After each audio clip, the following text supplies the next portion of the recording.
အားလုံးပဲမင်္ဂလာပါဒီ site ကနေပြန်လဲကြိုဆိုလိုက်ပါတယ်ဒီနေ့မှာတော့အရန်ကောင်းအရန်မိုက်တဲ့ Shinobi ဇလန်ဖြစ်တဲ့ပေမဲ့မှန်းချက်နဲ့နောက်တော့မကိုက်တဲ့ enemy တစ်ခုကို break down လုပ်ပြီးသွားမှာပါဒီဇက်ကားကိုကြည့်မယ်ဆိုတော့တို့ feeder ဆန်ကမှကြည့်ကောင်းအောင်မယ်လို့ကျွန်တော်ပြောရဲပါတယ်အဲ့ဒါကတော့ Shinobi no Itogi ပါနာမည်လေးစားပြီးမိုက်တယ်လို့ထင်သွားတော့ပါလိမ့်မယ် Shinobi ဆိုတဲ့စကားလုံးလေးကကျွန်တော်တို့အတွက်ရင်းနှီးပြီးသားဖြစ်နေရမို့လို့ပါ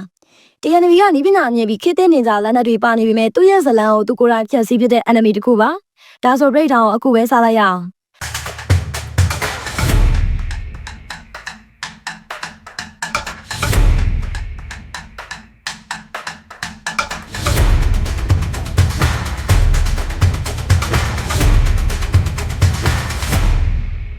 အဲ့တော့အခြေခံတွေနဲ့ပဲစားလိုက်ရအောင်ပါဇလန်အကြောင်းအရာ For Shinobi no Itogi ကစိတ်လှုပ်ရှားစရာခေတ်သစ်နေကြစစ်ပွဲကိုပုံဖော်ထားပါတယ်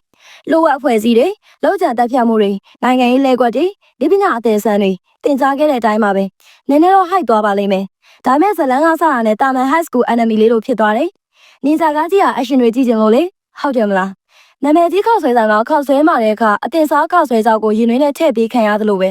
ပေးရရတယ်မတန်ပါဘူးစားလို့တော့ရတယ်အချမပါဘူးဒီကလည်းအဲ့လိုပါပဲနင်ဂျာတော့ပါတယ်ချတဲ့အခန်းတွေမပါဘူးကြည့်ရတယ်မတန်တယ်လို့ဖြစ်နေတာပါဒုတိယအချက်ကကျွန်တော်တို့ Phase 0 Demon Slayer နောက်လူတို့စိတ်ခံစားမှုအများကြီးမတောင်းဆိုပါဘူးဒါပေမဲ့ပရိသတ်ကိုတခုခုတော့ပေးအောင်မအဆင်ပြေမယ်မလား Shinobi no Itogi ထဲမှာတော့အဲ့လိုမဟုတ်ဘူးကနဝင်ဇလန်စတိုင်နဲ့လာတယ်နင်ဂျာဖြစ်ဖို့ငါရွေးချယ်ခဲ့တာမဟုတ်ဘူးငါရွေးချယ်ခံရတာဆိုတဲ့ပြင်းစရာကောင်းတဲ့ဇလန်သွားတစ်ခုပါအဲ့တော့ तू ကအရန်ကျန်းနေလားဆိုတော့လည်းမဟုတ်ဘူးတကယ်ပြောတာပါ MC ကတကယ်တမ်းကာရိုက်တာဖြစ်ပြီးဗီလိန်တွေကပြင်းစရာတွေ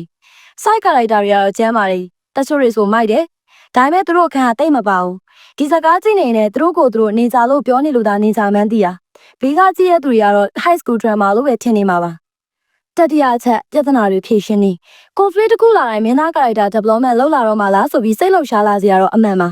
ဒါပေမဲ့နိုင်ငံအဆင့်ကိစ္စရပ်တွေကိုဂိမ်းကစားသလိုအေးအေးဆေးဖြေရှင်းနေတာပဲတွေ့နေရတယ်စိတ်လှုပ်ရှားလိုက်စိတ်ပြတ်လို့ဒီလိုနဲ့ပဲ12ပိုင်းပြီးသွားပါတယ် conflict တွေက climate မရဘူးစိတ်ဝင်စားစရာမရှိပဲဖြစ်တဲ့လောကသဘာဝကိုပုံဖော်ထားတာဖြစ်တဲ့အတွက်တရားနဲ့ကြည့်မယ်ဆိုရင်တော့အဆင်ပြေပါလိမ့်မယ်ညှော်လင်းချက်တွေအများကြီးမထားရင်တော့ကြည့်ကောင်းပါပါရှုံးလင်းဖန်တွေကိုတော့အချိန်မပြုံးပါနဲ့လို့ပဲပြောချင်ပါတယ်စီစဉ်2ထွက်ရင်တော့ဒီထက်ကောင်းလာဖို့တကယ်ညှော်လင်းပါတယ်ဘိုးတော်မှကောင်းပါလေအောင်မယ်ဒါပေမဲ့ခဏလေးပါဒါရီအားလုံးကအဒမင်ရဲ့ရှူတောင်းတွေကနေ break down လုပ်ထားတာပဲဖြစ်ပါတယ်